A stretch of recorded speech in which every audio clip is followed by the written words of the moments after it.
Let's start with a concern I've heard way too many times. Why does it feel like healthcare isn't actually designed to make us healthy? Well, first thing to ask is, when was this whole thing invented and why? Because it's very old. We have a lot of new treatments, things you can prescribe, and some of them are pretty amazing. But the bottom line is the system was designed for something else, not for the diseases that are encountered, by most people, at least later in their life, but for sure once chronic diseases begin, it's a whole different, should have a whole different system. We don't have that system.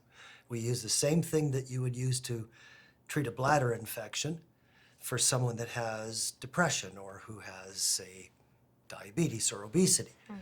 You can't just prescribe away a complex problem that's got so many layers and underlying reasons as type 2 diabetes. You can't write a prescription for that to go away. There's also a whole underlying causation that's never been addressed. And maybe even it hasn't even been addressed to the extent where the diagnosis wasn't even made right because of the system. There's a lot of good examples of that. The problem is the system is designed for the family medicine doctor to see a patient about every 7 minutes, maybe less, maybe a bit more. But in essence, there isn't a mechanism when the patient really needs an hour of your time. And you just don't have that luxury. It's just not there. Okay, so you've spent your career working in and around this system. At what point did you realize, hey, you know what, this isn't quite working. There are these blind spots. Well, for me, maybe my disadvantage was I decided I wanted to be a doctor real young, and it was when I was maybe young and foolish. I wanted to be a teacher and a mentor. I wanted to help people learn how to be well and how to thrive. And then I went through university, medical school, and residency, and out the other end, I was basically having to run a business where I had to see about 20 to 22 patients in a day just to break even. It was, it's a treadmill basically. And back then, at least, we averaged as family doctors 80 hours a week in the office. Like, and you're supposed to teach people how to thrive. You're not thriving yourself. How can you do that? And then you've got this system where you've got to crank through people all day long, and every time somebody needs an hour of your time, you just have to pretend that's not important and move on, in a sense. So you start to live with your own conscience after a while if you're a doctor that cares, and every doctor cares, I think. And there's a conflict there. There's a conflict. You have to either just learn to live with it, or you have to figure out how to do something different. So if the system is broken, then is there any way to fix it or make it better? Yeah, I think that the thing that often would be the focus at that moment to answer that question is usually like, what treatments do we need that are better? Maybe somebody wants, alternative treatments, or somebody wants, other, fancy biological treatments or whatever. It's not about the treatments. I mean, the treatments are going to continue to advance. They're going to get, in many ways more and more amazing, and, breakthroughs are coming for sure. But the biggest problem is that there are many things that aren't going to be fixed just by a new treatment. They're going to be fixed by a collection of things that are underlying the disorder. You can think of, how do you help someone with obesity?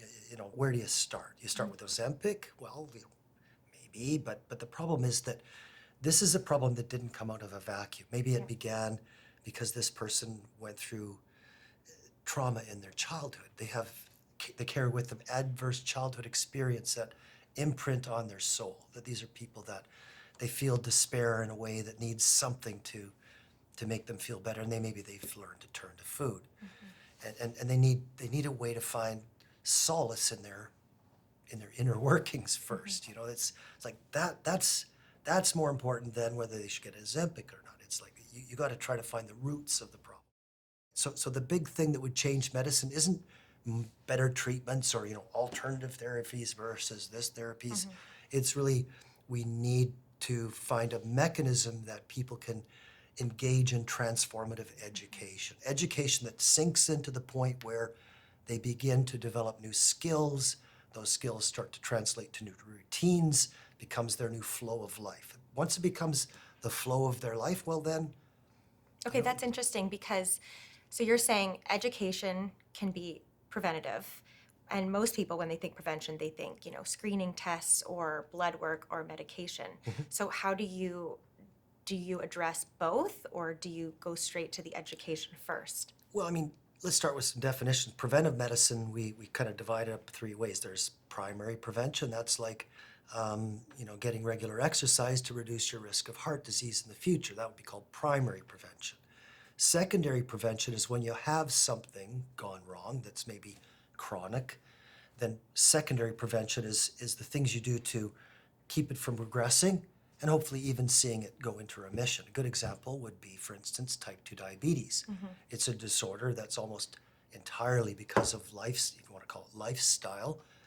If the person has type 2 diabetes, well, too late for primary prevention now. We've got to look at least secondary prevention. Tertiary prevention is when you've got diabetes, now you've got the foot ulcers and you've got the Wow. renal failure, and it's to keep them off dialysis or it's to keep them from having an amputation. That's now tertiary prevention. And a lot of the work that we call preventive medicine is in the tertiary prevention department. Okay. It really is. It's like you're cleaning up you're going in after the hurricane is done and you're trying to find things that are still working and fix them up. But it's still worth making those lifestyle changes, even at that stage. At any time, yeah. Yeah, I mean, the work that I do, I run a clinic where patients are referred by their doctors with obesity and other related conditions. And that means now doctors don't refer their patients for, to get a 6-pack for the beach this summer.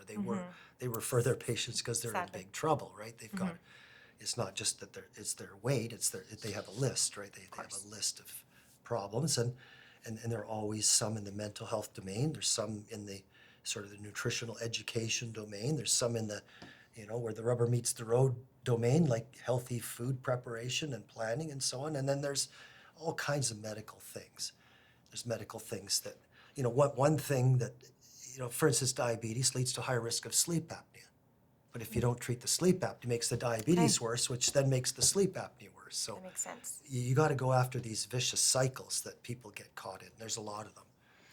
Okay, something I've noticed is that people get frustrated when conventional medicine doesn't seem to address the root of their problems, and then they start looking into alternative treatments. So I know that's a bit of a minefield, and we can get into it later, but am I off base in asking, isn't it a problem that people feel like they have to turn to alternative treatments in the first place?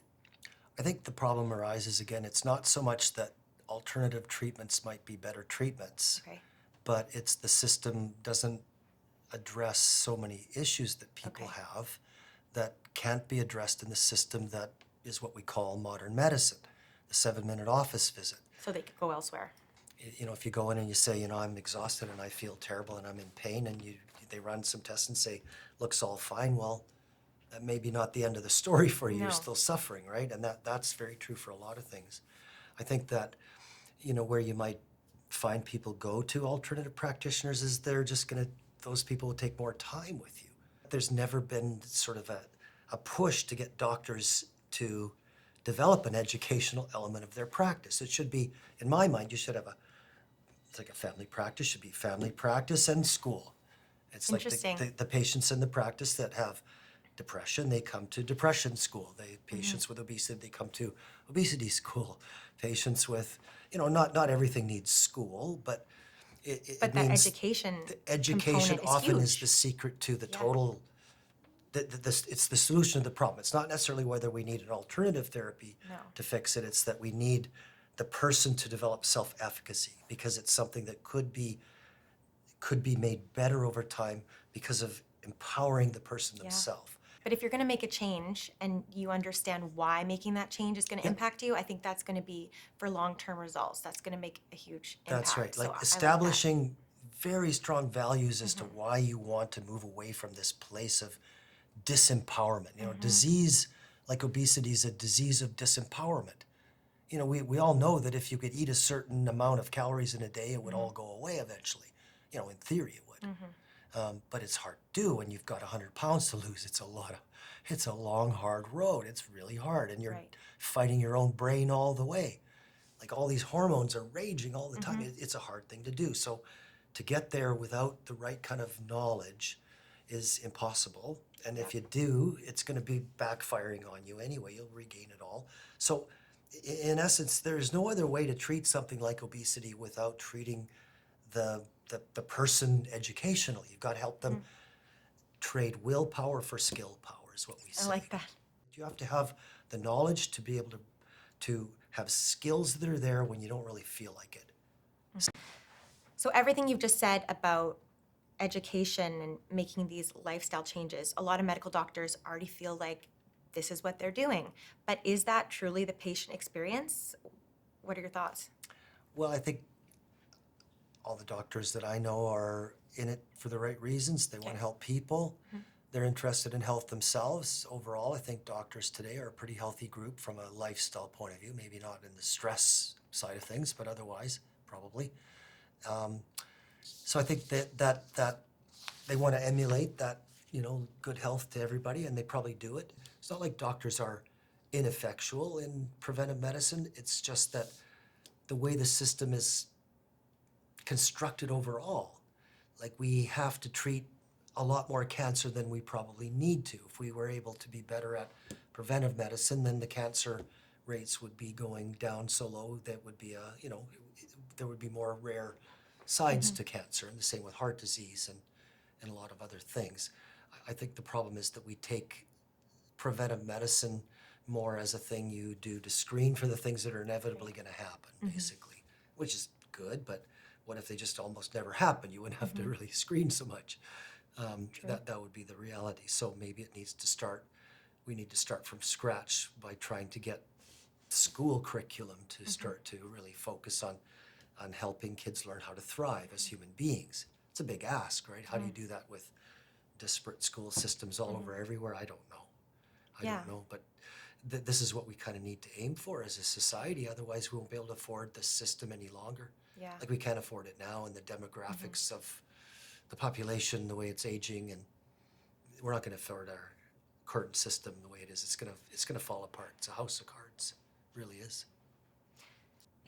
So it sounds like there's quite a disconnect between what the doctors would like to do for their patients and what the system allows. How does that affect the doctors? I think it's very challenging as a physician knowing that you went in to be a healer and realizing that you don't really get a lot of chances to do that. Like you're more patching, you're putting band-aids on things essentially, Yeah. in a literal sense, but truly you kind of are patching up things that need more time, more help, that maybe are just like, what do you do with someone that has, say, advanced cirrhosis of the liver when they could have been helped maybe a few years before? There's always that sense that you're there in a day, you're busy, busy, busy, and at the end of the day, how many people did you really help? Well, probably more than you think, but it's a bit discouraging in a sense that you know that what you're doing is not as effective as you think, as you wish you could be, and it has so much to do with just the time that you have as a physician is just not enough. It really isn't. Maybe more for some of the specialties, but for family medicine, it's just that time crunch is a monster. There's no way out of it. It's a treadmill. So that 7 minutes that they give you, that's really all that they have. They have to keep going. Not even that necessarily. Yeah. No? Yeah, it's Wow. hard. I mean, just divide up a day. Realistically, like to see patient after patient after patient, if you can do that for 6 hours, then you still have all your paperwork to do. It's Right, the it's a hard day. So realistically, you can't make a living just seeing patients for 6 hours. No. It's probably gonna be more like 8 and then Yeah. 10 or 12 before you're really done. And then on the other side, it's frustrating because, there's a sign that says we can only really address like one symptom or one issue at a time. And people are going in waiting for these doctor's appointments with multiple problems they want to discuss. So, I mean, we feel like it's discouraging for us, but clearly it's both sides that It feels. is. Yeah, doctors really struggle, I think, existentially with what they're doing and know that it's just there's something really missing. And I've been very encouraged because we've been in doing kind of a study, I guess, of what happens when you allow patients to attend classes on just about everything that can be managed to some extent through lifestyle or through mental health work and that sort of thing. And to get doctors in teaching classes after, they might do half a day in the clinic and then teach a couple classes. And that dimension of being able to be an actual teacher and a mentor, it restores something integral to a doctor's soul where you know that you're there with your full integrity and you're not shortchanging people Yeah. because you're able to give them the time they need. Interesting. And it's unfortunate that that isn't really being respected. It's not really funded anymore or anything like that. So it's really too bad that the idea of doing real preventive medicine is hard to know whether it will ever come into being. But if it doesn't, we're going to face some serious problem. And I would say my admonition is for every person out there, beware that in the future the only real medicine left might be preventive medicine. Might be very hard to access the kinds of healthcare we're expecting to access. You might live in a place now where the emergency department's closed on the weekends. Can't have a broken leg on the weekends or have a baby on the weekends, I guess. Wow. Oh well. But that's, that's the beginning of something, and demographically it doesn't look like it's going to get much better. It's there's plenty of reason to be concerned, and as a doctor I think it's no wonder doctors are burned out. A lot of them. It's very, very high rates of dissatisfaction and a sense that maybe they didn't make the right choice in profession, but they're stuck with it. Sort of a prison you're in. Once you're in it, you put too much time and effort into it.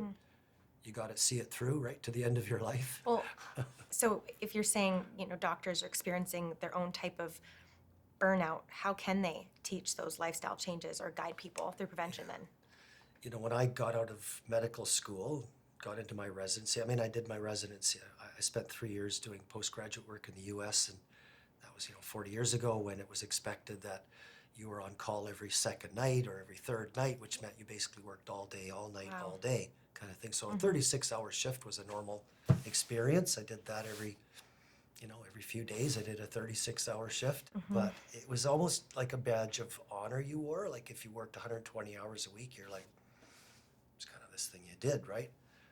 And there's some good that comes of it. You certainly master a lot of things that you wouldn't do if you didn't put so much time into it. But other than that, it's not a very humane way to start a career where you're supposed to be emulating good health and thriving as a human being. It's not at all.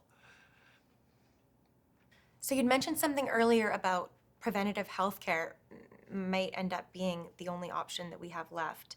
What did you mean by that?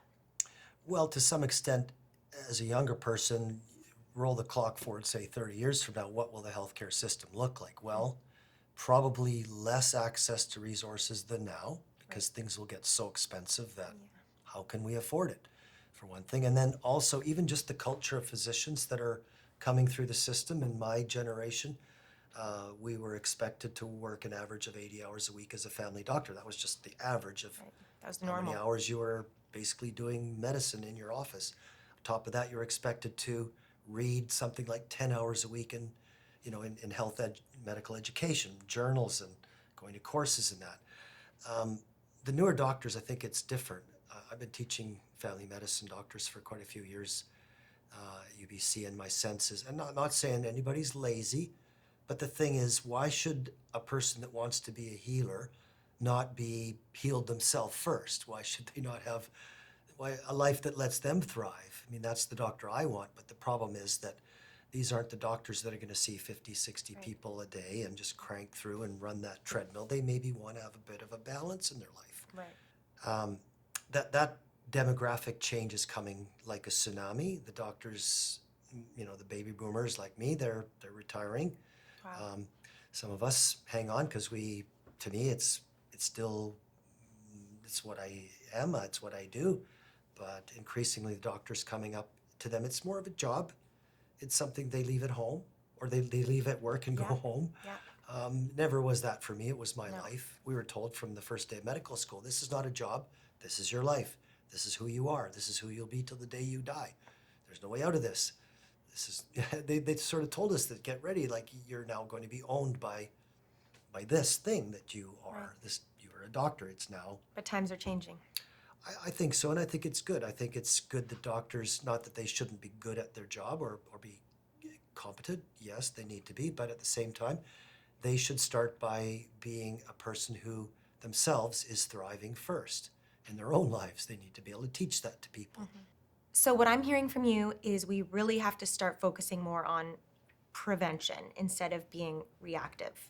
So let's get into some specifics. What's an example of a condition where maybe prescriptions are used as first line of defense but aren't necessarily addressing the root of the problem.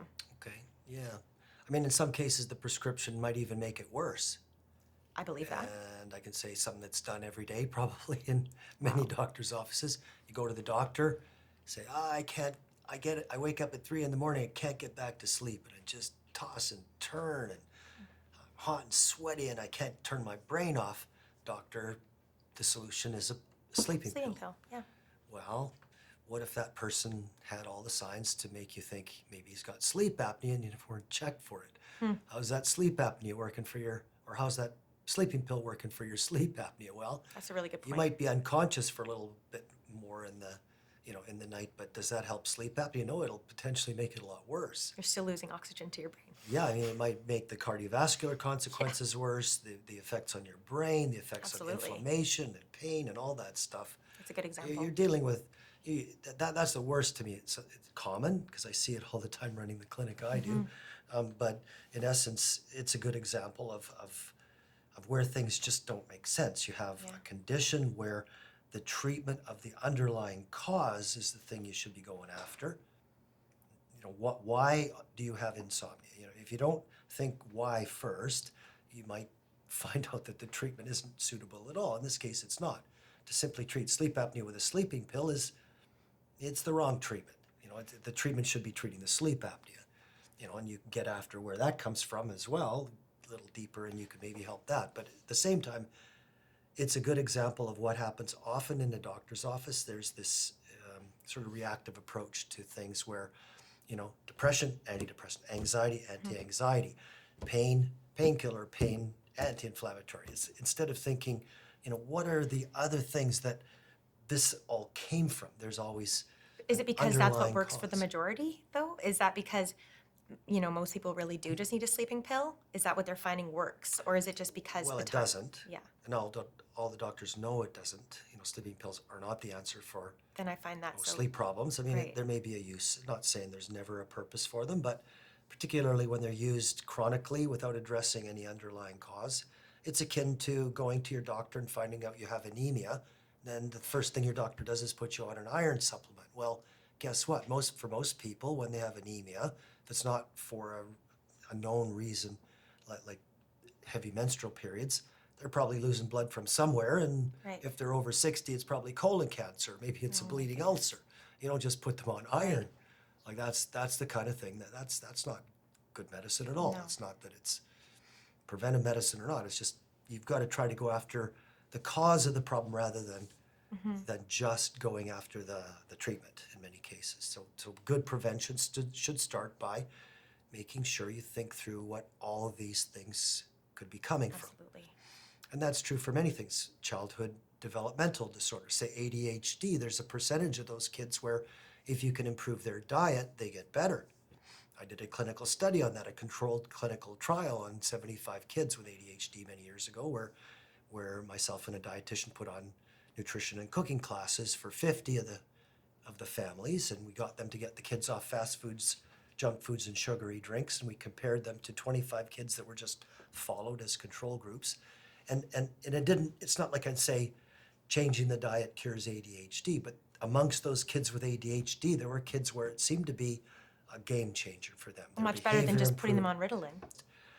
The actual treatment of many disease lies in the understanding of where it comes from. It's pretty simple, but not always. It's just that we should be striving for that in every condition. We should be treating the cause, not just, just covering over the symptoms in some way. So you mentioned ADHD. While we're on the topic of mental health, what about depression? Yeah, I think the whole thing, everybody knows now that when you look at antidepressants with the lens of a double-blind placebo-controlled trial, especially if you extend the study out a while, not just a few weeks, it's very hard to see consistently that antidepressants work, which to any clinician that works, in mental health and, sees the effects of antidepressants, it's a bit surprising because most of us see they do work. They work, they have a role.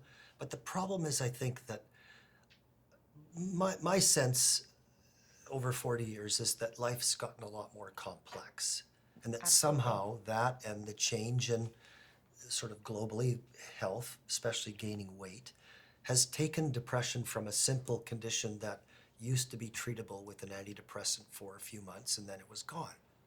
That was kind of the normal and expected way it would go. Interesting. We don't really see that anymore very No. much. You see, you get on an antidepressant and you're still on it 2 years later and Long term. 5 years later, and then you can't get off of them, and that sort of thing is this strange newer phenomenon. And I think there's a couple of things that play into that.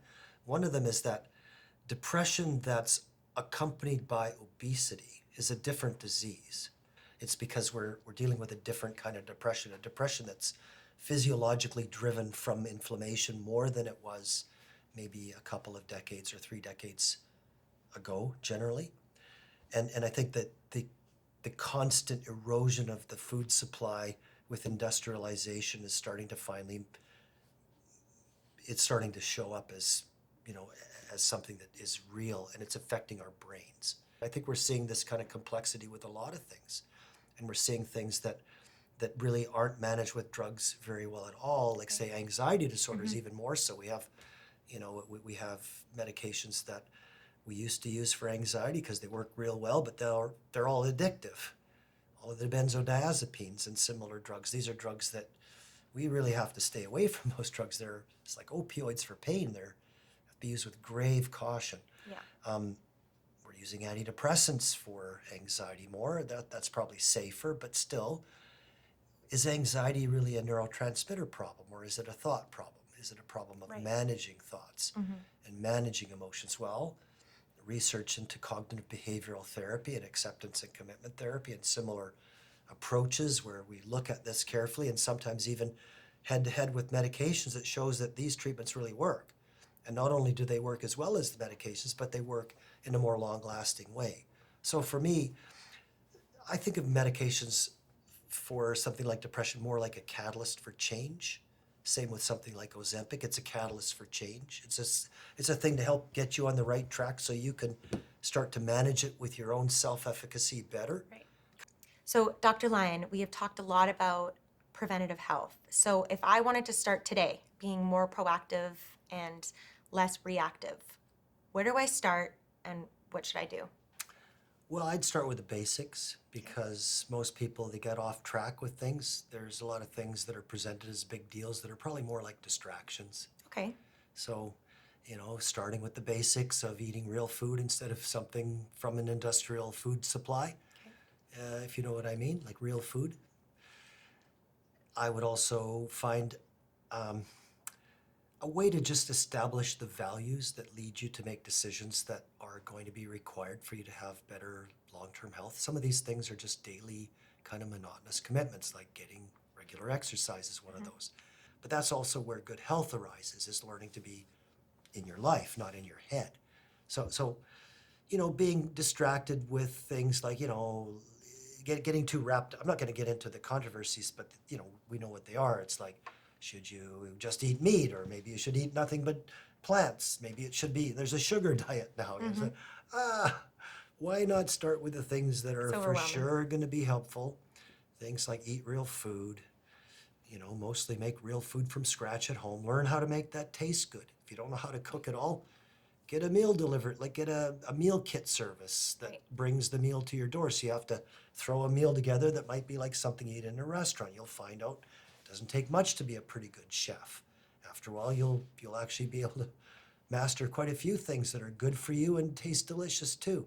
Like, these are really big deals. These are where the rubber meets the road. It's not necessarily, you know, going gluten-free or intermittent fasting. yeah, any of that stuff. Extreme. That stuff might be, you know, on the side. It might be a good thing, but it's not a central theme for anybody. So why are we wasting time talking about it when most of us don't even know how to move correctly? Right. We don't know how to just do the basic things that result in a human being thriving. And if we were to really help people become truly competent and consistent with the basics, probably 80% of the rest of it would go away. You know, all the stuff we're worrying about getting or having to treat down the road, a lot of that stuff would never arise. So what really is the aim of preventative medicine? Well, I think the earliest forms of preventive medicine would be things like getting sewage treatment plants and water treatment plants around the world and things that have led to changes in lifespan. So I think there's been some big deals happen there, but it's mostly in the realm of hygiene and public medicine and that sort of thing. Maybe avoiding some nutritional deficiencies and things like that. But overall, what we now are thinking about is different. We don't really want people to necessarily live older. Nobody really wants to live a long time and suffer. Yeah. We're thinking more in terms of helping improve health span. Okay. The length of time a person lives in their life until the focus of their life revolves around a chronic disease is usually what you sort of think of as health span. Another way of looking at it is at the end of a person's life, typically there's a period where they begin to experience worsening health, and a lot of healthcare expenditure comes at the last part of life. And the shorter that period of time, the better off everyone will be to experience what we call compression of morbidity. So I think this idea of health span is a pretty good idea, but even more so what we're thinking of is a new term. It's being called joy span. I like that. So at a certain, pretty well everybody, if you live long enough, they're going to get to the point where they're going to have chronic disease in their life of some sort, or some sort of loss or disability that'll happen. And what is it about some people that get to that age in life where they've lost things in their health, they're maybe suffering in some way, and yet they're still thriving?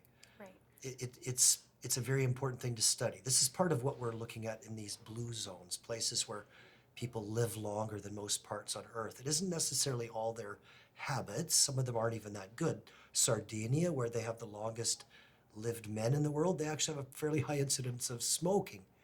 So you think, wow, Interesting. it counters something as nasty as smoking, and that is, for instance, their social network, their sense that their life has a purpose.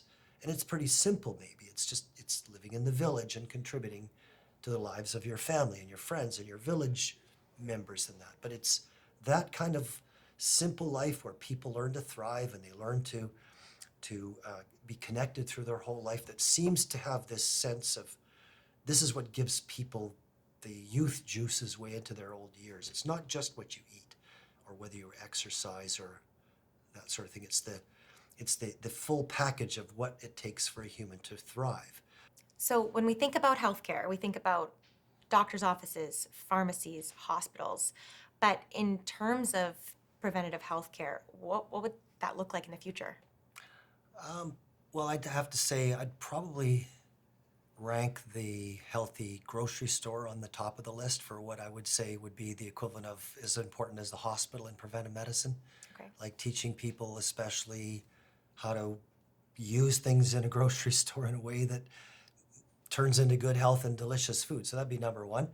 For me, a health food store has been my source of inspiration over the years. I started a very unhealthy teenager exploring ways to improve my health and stumbled into a health food store and kind of never came out for a couple of years. I was reading books and trying things, and I've always been interested in the things in the health food store. Like that there's things in there that, it's inspirational, and there's really good science behind a lot of it. If you just take the time to do the reading, there's good science there. There's things that really ought to be considered as part of healthcare, I think. And I think that the thing we call lifestyle as being this sort of loosey-goosey thing that everybody does and everybody sort of has to manage it on their own, we have to change that. We have to make it into a core competency that human beings should have. It should be part of the school curriculum. It should be part of kind of what's normalized in our society, like they do in some societies. I had a chance to do a little work in Singapore, seeing how they've managed the obesity epidemic. They started having this same curve as everybody else. The society was getting heavier. And they stepped in and they went right into the schools and they basically pulled the junk food out of the schools and they put in healthy food courts and they put in cooking schools and more physical education, and they made it just a fun experience for kids to sort of get back on track, and the numbers started just going down like that again. So we know in certain managed situations that there are ways to steer the whole population, but here we sort of had this attitude, there's no way to do it. You can't even get the pop out of the schools, you can't get the garbage out of the lunchrooms. You know, it's like nobody thinks it's worth trying even the first step, so we're not even past the first step. I think there's a long ways to go, but we have to hold on to the things we know are important now. So access to healthy food, locally grown food. To me, the health food store is sort of this, it should be a gathering place. There should be maybe more education going on there, because that's probably more likely to be where a lot of inspirational things are going to come from than a doctor's office for now. Yeah, But absolutely. in the end, doctors' offices should be educational centers first and foremost. That's where prevention's really done. It should be in transformative education. And one way or another, that's the way we have to go, because we won't have the resources to afford anything else. Well, Dr. Lyon, thank you so much for coming in and talking to us about preventative health and giving us some really practical suggestions on how to take our health into our own hands and to thrive. We appreciate it. Sure, yeah.